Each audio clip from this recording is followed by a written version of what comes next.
Hello दोस्तों, स्वागत है आपका मेरे चैनल पर। आज मैं आपके साथ अभी जो ट्रेंडिंग चल रहा है वायरल कोट कॉलर, तो उसका कटिंग और स्टिचिंग दोनों बताऊंगी।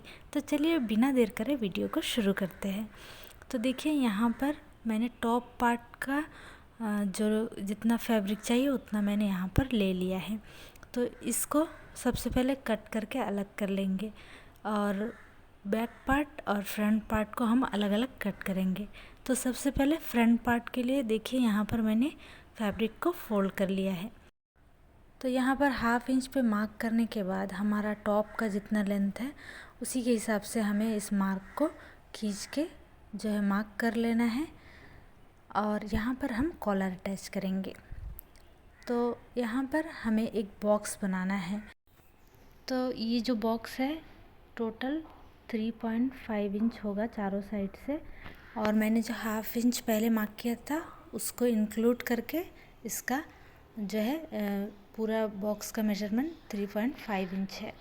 तो इस तरीके से हमें बॉक्स बना लेना है। हमारा जो टॉप का लेंथ होगा उसके साथ हमें ऊपर की तरफ 3.5 इंच एक्स्ट्रा लेना है। तो हमारा बॉक्स जहाँ पर एंड होता है वहाँ पर हमें शोल्डर के लिए मार्क करना है। शोल्डर जितना भी है उसके साथ हाफ इंच हम एक्स्ट्रा लेंगे। तो मैंने यहाँ पर 7.5 इंच पे मार्क किया है शोल्डर के लिए, और इस लाइन को इस तरीके से सीधा कर लेंगे और इसके बाद हम आर्म होल के लिए मार्क करेंगे। तो आर्म होल के लिए मैंने यहाँ पर 7 इंच पे मार्क किया है। आप अपने हिसाब से जितना भी है उतना मार्क करना है यहाँ पर। इसके बाद हमारा जो चेस्ट है उसका चौथा भाग हमें मार्क करना है। मैंने यहाँ पर 10 इंच पे मार्क किया है और इसको इस तरीके से लाइन को खींच लेंगे। उसके बाद हमारा कमर का जहाँ शेप आता है वहाँ पर हमें अपना कमर का चौथा भाग मार्क करना है। तो यहाँ पर मैंने कमर के लिए भी मार्क कर लिया है। स्क्रीन पे आप देख सकते हैं मेजरमेंट। और इसके बाद हम आर्म होल के लिए शेप दे देंगे।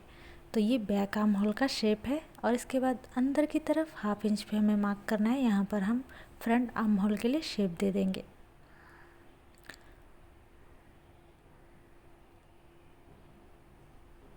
इसके बाद हमें ऊपर की तरफ शोल्डर में 1 इंच पे शोल्डर डाउन करना है। तो यहाँ पर 1 इंच पे मार्क करने के बाद इस तरीके से तिरछे में मैंने मार्क कर लिया है। इसके बाद हमें देख लेना है हमारा जितना भी है टॉप का लेंथ उसके साथ 1 इंच एक्स्ट्रा लेना है जो हमारा सिलाई मार्जिन होगा। अब हमें इस तरीके से जो है लाइन खींच लेना है और इसके बाद जितना भी हमें मार्जिन चाहिए साइड में उतना लेना है। और साथ में अगर आप टक बना रहे हैं फ्रंट या बैक में तो उसके साथ 1 इंच टक के लिए भी लेना है। तो मेरा यहाँ पर बैक साइड में टक है तो उसके लिए मैंने यहाँ पर 1 इंच एक्स्ट्रा मार्क किया है। तो हमारा मार्किंग हो गया है। अब जैसा मार्किंग किया है उसी तरीके से हम कट कर लेंगे, लेकिन फ्रंट आर्म होल अभी हम कट नहीं करेंगे। फ्रंट पार्ट को हम सेंटर से कट करके अलग कर लेंगे क्योंकि इसका 2 पार्ट होगा। और कमर की तरफ 1 इंच पे मार्क करके हल्का सा गोलाई देके हम शेप दे देंगे और जो एक्स्ट्रा फैब्रिक है उसे हमें कट कर देना है। इसके बाद हम बैक पार्ट को कट करेंगे। तो बैक पार्ट को हमें बिछा लेना है डबल फोल्ड में और उसी के ऊपर हमें फ्रंट पार्ट को रखना है, लेकिन बैक पार्ट में हमें ऊपर की तरफ 1 इंच एक्स्ट्रा लेना है। तो यहाँ पर जो भी फैब्रिक थोड़ा सा टेढ़ा है उसे हम पहले सीधा कर लेंगे और उसको कट कर लेंगे। उसके बाद हमें 1 इंच पे एक मार्क करना है क्योंकि एक बैक पार्ट है और कॉलर है, इसीलिए बैक पार्ट में हम 1 इंच एक्स्ट्रा लेंगे। तो 1 इंच मैंने मार्क कर लिया है। और इसके बाद हमारा जो शोल्डर है फ्रंट पार्ट का, शोल्डर से शोल्डर मिला के रखेंगे, लेकिन हमने जो फ्रंट पार्ट में हाफ इंच एक्स्ट्रा लिया था उसे हम छोड़कर मार्किंग करेंगे। बैक पार्ट में हमें एक्स्ट्रा लेने की ज़रूरत नहीं है। तो जैसा हमने कटिंग किया है उसी तरीके से मार्किंग कर लेना है। और यहाँ पर हमें ऊपर की तरफ जो एक्स्ट्रा लिया है 1 इंच उसे ध्यान में रखना है, मार्किंग कर लेना है, नहीं तो गलती से कट हो गया तो फिर बैक पार्ट छोटा हो जाएगा। तो देखिए बैक पार्ट मैंने कट कर लिया है और इसका सेंटर मार्क कर लिया है। अब फ्रंट पार्ट का जो आर्म होल है उसे भी हमें कट कर लेना है। तो हमारा कटिंग हो गया है। अब हम इसमें लाइनिंग अटैच करेंगे। तो फ्रंट और बैक पार्ट का लाइनिंग मैंने इस तरीके से जो है कट कर लिया है। तो अगर आप लाइनिंग यूज़ नहीं करते तो ज़रूरत नहीं है, लेकिन मैं यहाँ पर लाइनिंग यूज़ कर रही हूँ। तो लाइनिंग कट करने के बाद लाइनिंग को हमें अटैच करना है तीनों पार्ट में। तो देखिए तीनों पार्ट में लाइनिंग अटैच किया है मैंने। अब हमें जो है फ्रंट पार्ट को इस तरीके से रखना है सीधा साइड अंदर की तरफ, और ऊपर की तरफ एक सिलाई लगा लेना है। यहाँ पर सिलाई को हम डबल स्टिच करके पक्का कर लेंगे। तो देखिए यहाँ पर कॉलर मैंने ले लिया है। तो कॉलर के लिए हम 3.5 इंच ले सकते हैं या 4 इंच भी ले सकते हैं, इसमें कोई दिक्कत नहीं आती है। और यहाँ पर मैंने 3.5 इंच से थोड़ा ज़्यादा ही लिया है। अब इसका लाइनिंग भी मैंने कट कर लिया है। अब हम इसे अटैच करेंगे। तो एक साइड मैंने फोल्ड करके स्टिच कर लिया है, दूसरा साइड मैंने ओपन रखा है। तो अभी लगभग 3.5 इंच बाकी है यहाँ पर। तो इसको हमें इस तरीके से रखना है, दोनों का सीधा साइड अंदर की तरफ होगा, और हम इस तरीके से पिन कर लेंगे और इसको स्टिच कर लेंगे। तो आप देख सकते हैं मशीन पर भी मैं दिखा रही हूँ किस तरीके से स्टिच करना है। हमारा जो टॉप पार्ट है उसका सीधा साइड, और जो एक्स्ट्रा फैब्रिक लिया उसका सीधा साइड अंदर की तरफ है।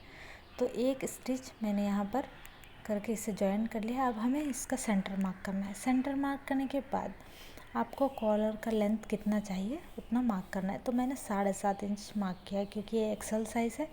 अगर छोटा साइज़ है तो आप इसमें 6, 7 इस तरीके से अपना आपको कॉलर का जो कटिंग कहाँ पर चाहिए वहाँ पर आपको मार्क करना है। अब यहाँ पर कॉलर का चौड़ाई के लिए 3 इंच पे मैंने मार्क किया है। और अगर आप स्मॉल या मीडियम साइज़ बनाते हैं तो 2 या 2.5 भी आप ले सकते हैं यहाँ पर। और साइड में मैं 0.2 इंच ले रही हूँ। ज़्यादा मार्जिन साइड में लेने से कॉलर फैल जाता है बाद में, और क्योंकि मैंने यहाँ पर पेस्टिंग पेपर यूज़ नहीं किया है तो इसीलिए मैं साइड का मार्जिन कम ले रही हूँ। तो देखिए यहाँ पर इस तरीके से स्टिच करना है, सेंटर मार्क करके दोनों साइड में बराबर इस तरीके से मार्क करके फिर हमें मशीन से स्टिच कर लेना है।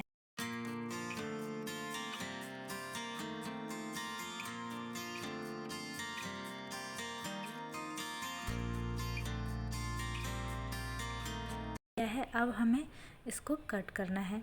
तो कट करते समय हमें ध्यान रखना है, हमने जो स्टिच किया है उसके ऊपर बिल्कुल भी कट नहीं लगना चाहिए। यहाँ पर हमें बहुत ही सावधानी से इसको कट करना है। अगर आप थोड़ा भी अगर कट ज़्यादा हो जाएगा तो हमारा कॉलर ख़राब हो जाएगा। तो यहाँ पर जो एक्स्ट्रा फैब्रिक है कॉर्नर में, तो उसे मैं कट कर रही हूँ। दोनों साइड में हमें एक्स्ट्रा फैब्रिक को कट कर देना है, ताकि हमारा जो कॉलर का नोक है वो अच्छे से निकल कर आ जाए। तो दोनों साइड में जो एक्स्ट्रा फैब्रिक था उसे मैंने कट कर लिया है। अब आप एक सीज़र की मदद से या फिर कोई नोक वाली चीज़ की मदद से इसका जो कॉर्नर है उसे इस तरीके से निकाल लेना है।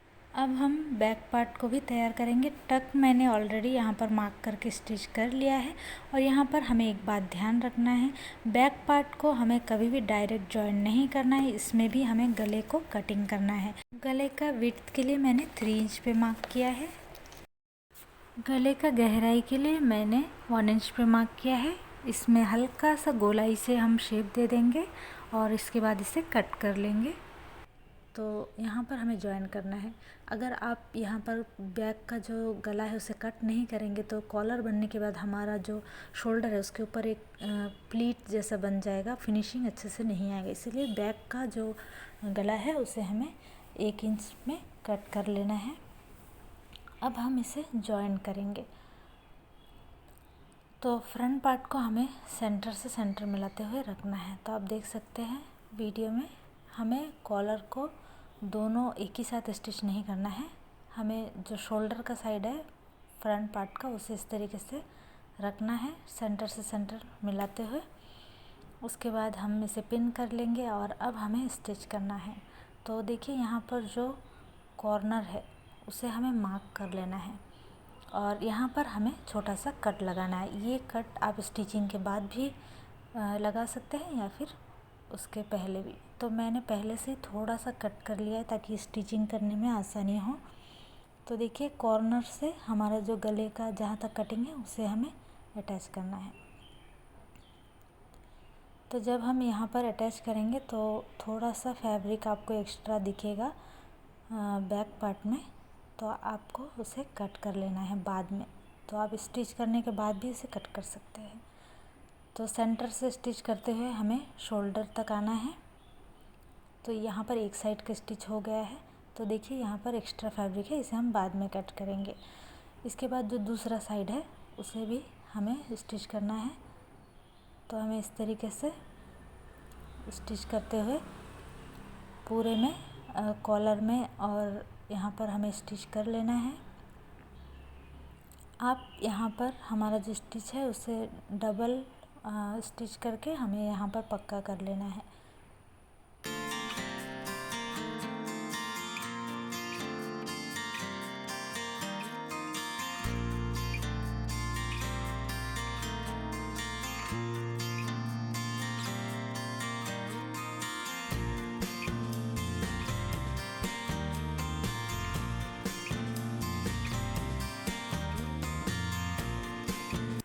हमारा स्टिचिंग अभी कंप्लीट हो गया है और इसमें देखिए कॉर्नर में जो एक्स्ट्रा फैब्रिक है उससे कट कर लेना है और दोनों साइड में कट लगा लेना है ताकि यहाँ का जो कॉर्नर है वो अच्छे से सेट हो जाए।